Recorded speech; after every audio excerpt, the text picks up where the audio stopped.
Hello mga kapil ko, welcome back. So ngayon, ito yung control back natin. Tanggalin natin yung dalawang socket, yung sa compressor at saka sa fan motor. So madali lang mga kapil ko, tanggal. Ayan, ito yung compressor, ito yung sa fan motor. So buksan natin ito, i-check natin ang kapasitor. So walang problema sa thermostat, saka yung ano natin, yung rotor switch. So may anak ko na sa switch na ako, sigurado na ako na kapasitor kasi ayaw mag-start ang ano natin yung motor compressor. Kung halimbawa pinalitan natin yung kapasitor ng bago, ayaw pa rin nagumanda, mag-high-ampere pa rin, so may problema na yung compressor all stuck up. So paano natin i-check muna natin, paano natin check ang kapasitor kung sira ba siya o okay ba siya. So buksan natin mga kapatid ko, madali lang, may screw pa dito.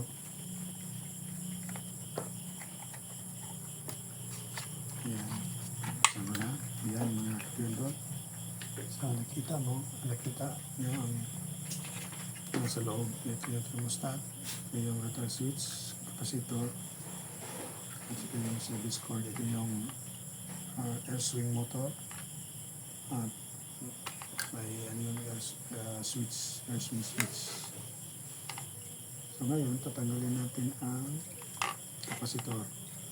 So bago natin tanggalin, so pwede nyo isulat para hindi kayo malito, para hindi magkabaliktad. Mahirap yung baliktad, masira pa yung compressor natin.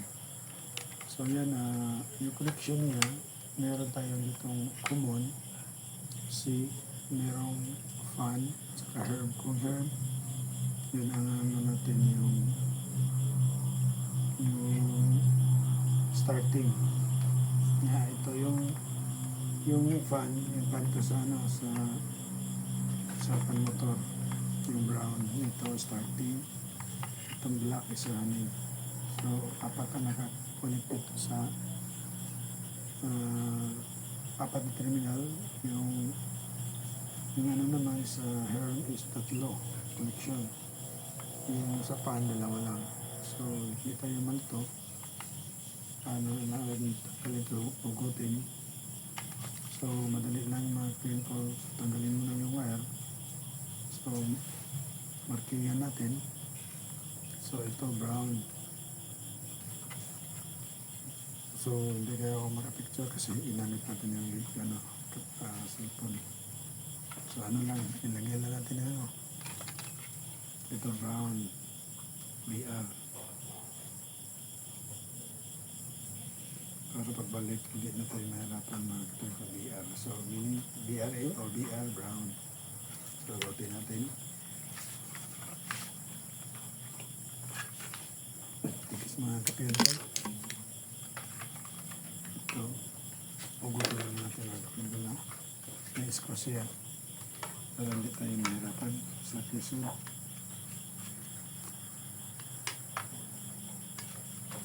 mga kapirko. Ayan. Baka makita natin. So ugutin natin. Ito yung nilagay ko ng R brown, BR. Galing mo. Ayan. At saka yung isa, may nakasulat na pero pwede rin isulat. May BLU na blue. Para hindi tayo malito o magka-problema. Kailangan mabalik sa original application mga kapatid. So yan, yung dalawa. Tanggal natin, that is fan. Yung isa, yung herb is starting. So yung apat naman, ito yung yung supply natin, itong brown. At saka yung orange is sa air swings ito. Kuha na sa linya siya, yung orange.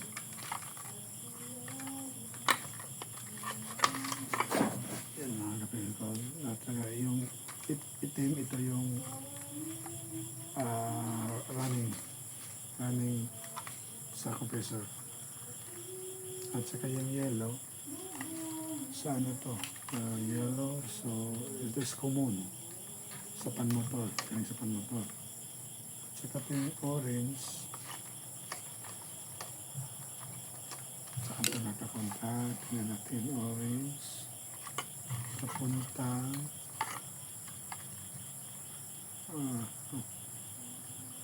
switch siya.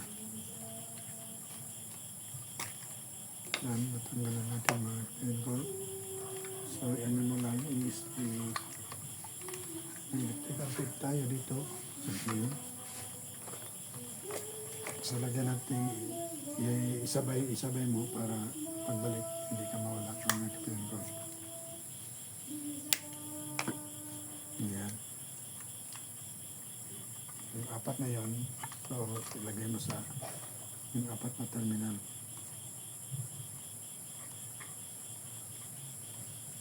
Okay, wala. Isahin mo. Para pabalik, hindi ka malito. Yan. So, yan. Tabi mo natin. Testingin natin ang paano natin i-check ang kapasitor na o sira o ayos. So, testingin natin o i-check natin gamit ang ating gamit pa rin, double purpose niya, pwede siyang buzzer, ohms, DC, direct current, AC, alternating current niya, amperes. So, ito yung test probe natin. So, ikabit natin. Nag-pure gold. So, paano natin i-check ang ating kapasitor, dual kapasitor. Bakit? So, isa to sa dahilan na ayaw umandar yung compressor natin. Kung pinalitan natin ng bago, so may problema talaga sa compressor, stuck up siya. Ngayon, check natin. Ano natin i-check? Ayan, natin setting. Pag maayos siya, minsan baliktarin mo yung test probe. Magano siya, tip. Ayaw. Ayan, sample mga kapatid pala para may idea kayo. So, meron akong bagong kapasitor. So, same capacity or microfarad. So, nakalagay dito is may ano pala, konti lang 15 yung 15 plus 2. So, may bili ko pala is 17 plus 4. So, okay lang to kasi hindi naman mababa. Kasi mahirap kong mababa kung 14, 13. Kunti lang, 17 at saka plus 4 microfarad. Pwede na rin ito mark siya. So, ito, may ano ko lang. Kung yung bago, may ano talaga yan magtutunog. Tit, manan. Yan. Yun ang ano natin na pag okay siya, ano siya, tit. Then, yung i-check natin yung ano natin, punta tayo sa ohms. Kung ilang ohms niya, i-set natin sa ohms. Kung ilan na lang, kung weak o wala na talaga sira. Kung hindi iabot siya ng, kung ilan ang ano mo, 15 microfarad, so kailangan makaano siya, maka-reading. Yan mga kapatid ko, i-ano natin. Sandali ako, makita nyo. Makita ang reading.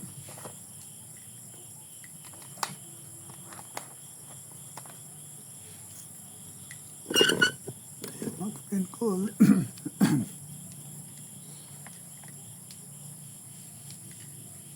Check natin yung ilan ng resistance o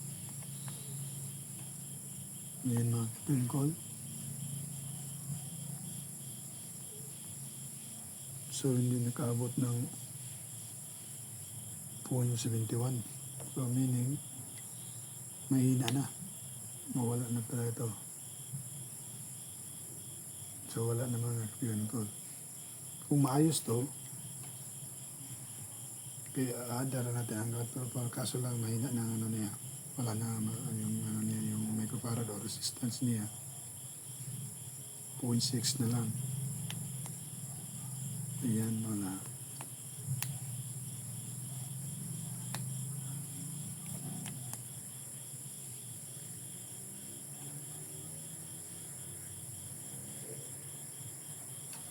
Sa ano, sa tawag nito, sa HERM at sa KAPAN, maabot pa siya ng ano, yung ano natin, yung microfarad niya.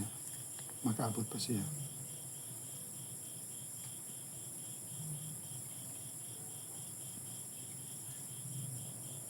Ayan.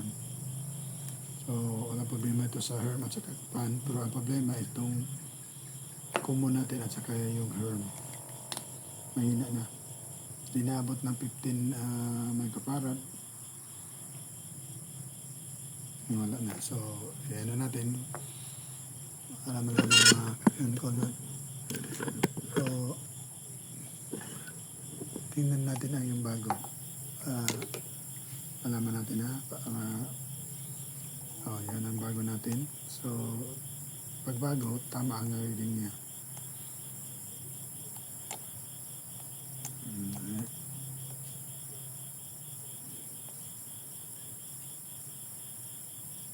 Yan, tagalan natin mga kaibigan ko. Nakatingin mo sa ano. Hindi, mga kaibigan na.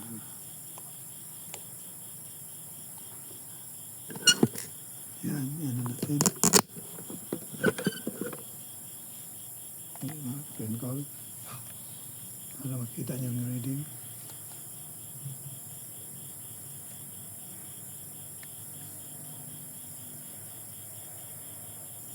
So, 8 na, 9,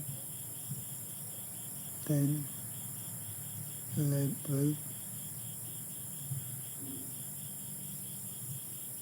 So, 15, 16, 17, 18, 19. So, okay. So, meaning yan ang ano natin, yung maayos pa ang computer. Yung reading niya is umabot ng 19. So, okay yan. Kasi bago, pero kahit hindi bago, pag maayos pa yung kapasitor, reading talaga ng 19 or 18 to 19 yung tawag na ito, or microfarad or resistance. So, yun ang ano natin na ito may problema na yung luma. So, ngayon, ikabit natin ang itong bago para malaman natin kung ang yung kapasitor na may problema kasi ayaw na mag-start. Pero sabi ko kanina, kaya pinalitan mo ng kapasitor ng bago, pero ayaw mandar pa rin, mag-high ampere pa rin, so may problema ang compressor na stack up. Pag mag-stack up siya, mag-high ampere yan, hindi mag-start. So minsan may mga pangyayari, mga kapinang gold, sabihin na, pinalitan na natin ng kapasitor, pero ayaw pa rin ng umandar. So, may problema na ang compressor. Hindi pwedeng mag-decision ka o mag-final na sabihin mo sa customer na problema ang compressor. Kaya ngayon, binalitan ng compressor, wala. So, kailangan mo na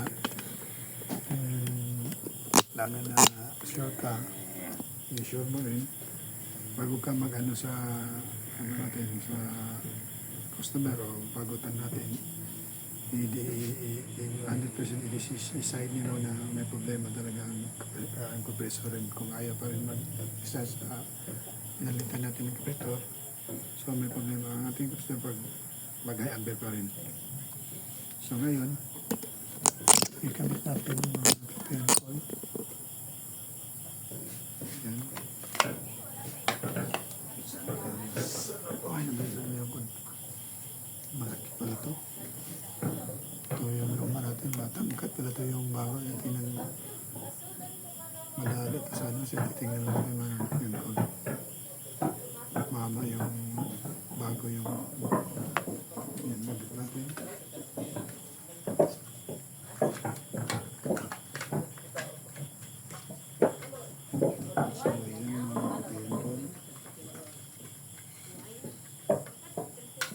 Bye! Merry Christmas! Ayan mga kapatid ko.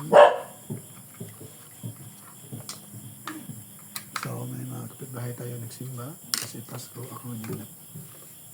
Pasensya na, hindi nakasimba sa Pasko. So ikabit natin mga kapatid ko. Yung ibalik natin. Tingnan natin ano. Di ba yung tinanggal natin is yung brown is fan. So balik mo sa fan. So may nakasulat fan. Na yung ano, yung blue, ito yung start time natin sa herm. Oh. Ngayon, yung apat, so ibalik mo dun sa apat na terminal. So yun ang ano natin na hindi ka tayo mawala, hindi makabaliktad. Mahirap makabaliktad. Maliit ang problema, pinalaki mo kasi nagkamali yung wiring mo. Di ba may sinulat tayo dito? Di ba yung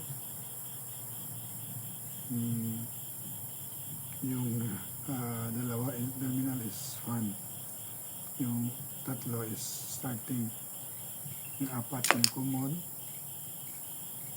Yung isang supply at saka yung isang running sa compressor. So walang problema kahit nakaliktad yun sa terminal. Apat lang to. Ayan. Ito yung isa. Ito yung isa. Ito yung tawag supply. Common. Galing sa service cord.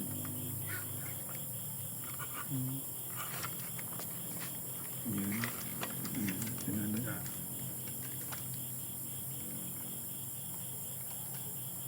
Okay, yan na. Clean call. Double check natin. Yung isang blue. Papunta sa sa rotor switch, isang linya. Ayan. Double check ko mga clean call.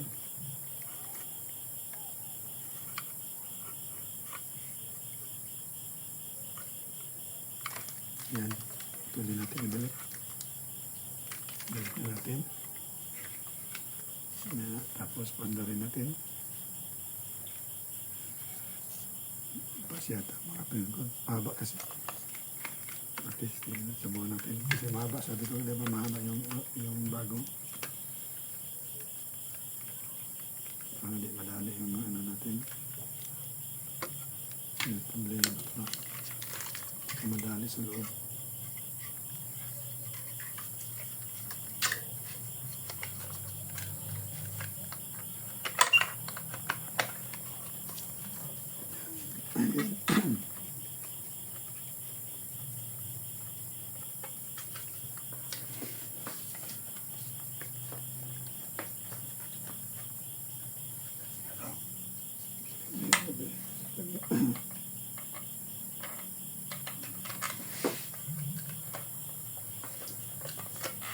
Madali. Mahaba kasi yung problema ito. Madali.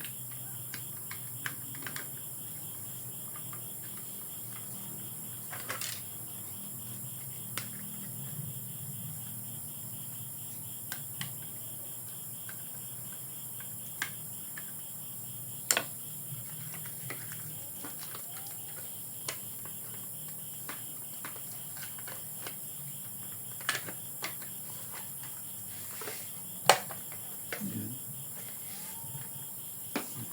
Madali po sa loob.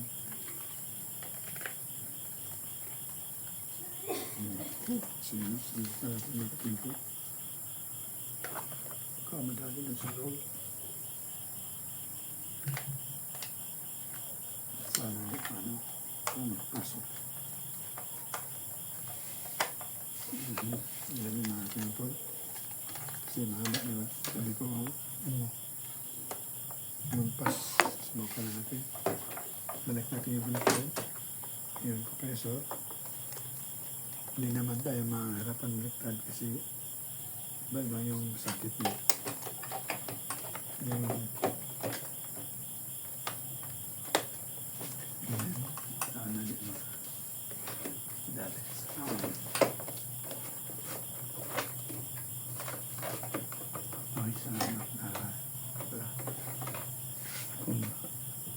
na siya sumayad.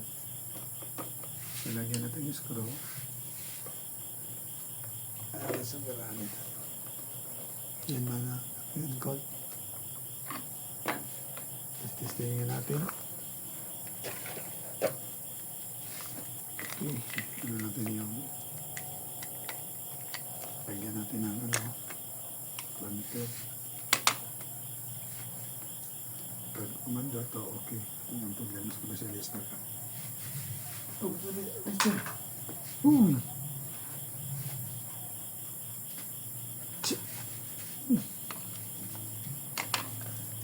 Inaso lang namin.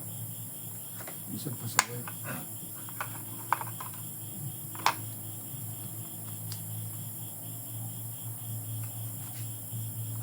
Yan mga kapirkol. Okay, nahulog lang. Patay, natin sila natin.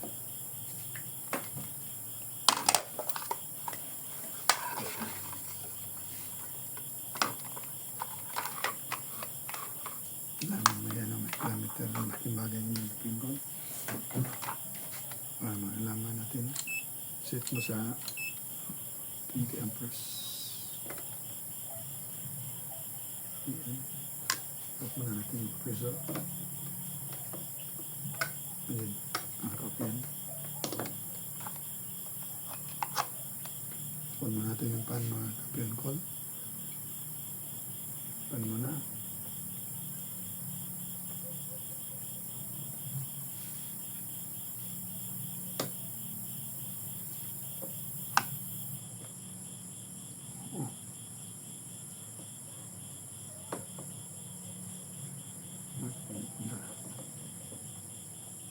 Nangyari. Ay, maluwag na pala. Akala ko. Maluwag na pala. Kaya ko lang. Tignan. Tignan na. Paano na yun? Yan. Turbo speed ha. Tama. Turbo coil. Yan ang turbo coil. Ito yung high coil. Ito yung quiet coil. Ito low. Ito yung pan.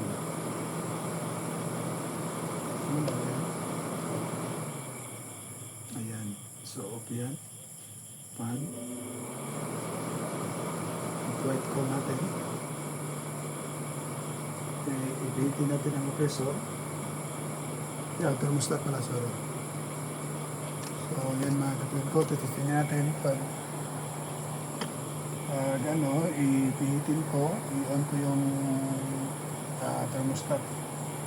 Pag sabi ko kanina, pag mag-ampere pa rin siya, may problema ang pressure natin sa kaka. Ngayon, i-on ko na, pihitin ko na.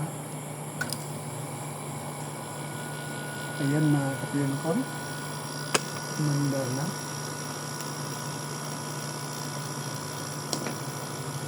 Mandar yung pressure. Okay. Hindi na po.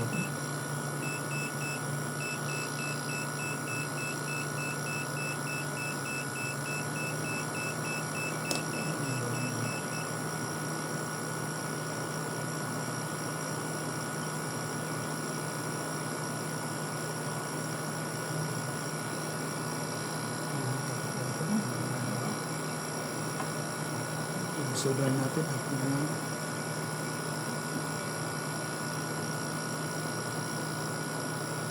bakit yan? Yung nangyari din nga nakatwinkle biglang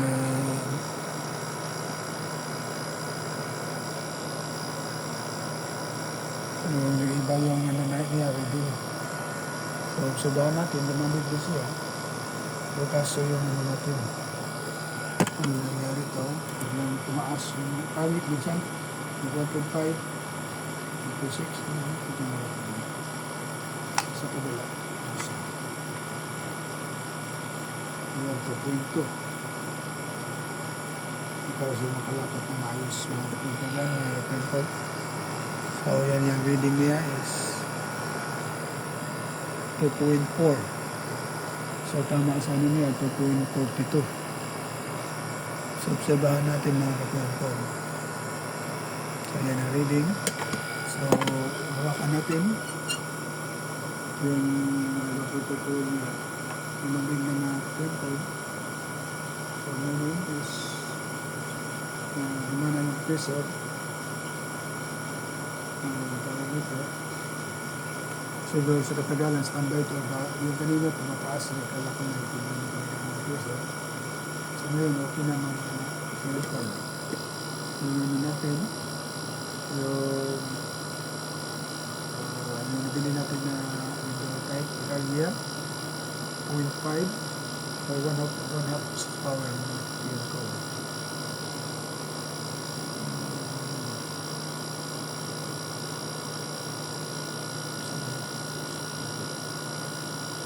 Yan ang mabili ng mga kapiyon. So, hindi lang natin patagalin mga kapiyon. So, hindi na patagalin kasi sa kurente. Malakas po sa kurente. Yung aircon electric. So, tama na itong mag-pre-con. Nakakuha siya tama ng tirahe. So, ang problema is ang kapasitor lang mga kapiyon. So, yung kapasitor natin, ang yung microfarad is 15 plus 2 microfarad. So, yan na po yung ano natin, yung pinilitan ng capacitor 17 plus 4. So, mataas. So, pwede natin bilhan ng tama. Ito ang kukunin ko. Anong original? 15 plus 2. So, ano lang, temporary lang yung pag ano natin na i-stay lang natin. Kung okay na siya, wala bang problema. So, ngayon, okay na mga katulang. Ayan po.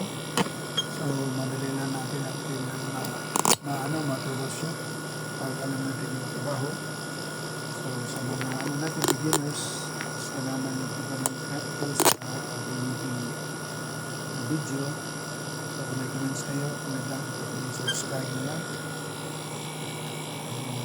Once again, Merry Christmas to everyone and Happy New Year. God bless. Maraming salamat.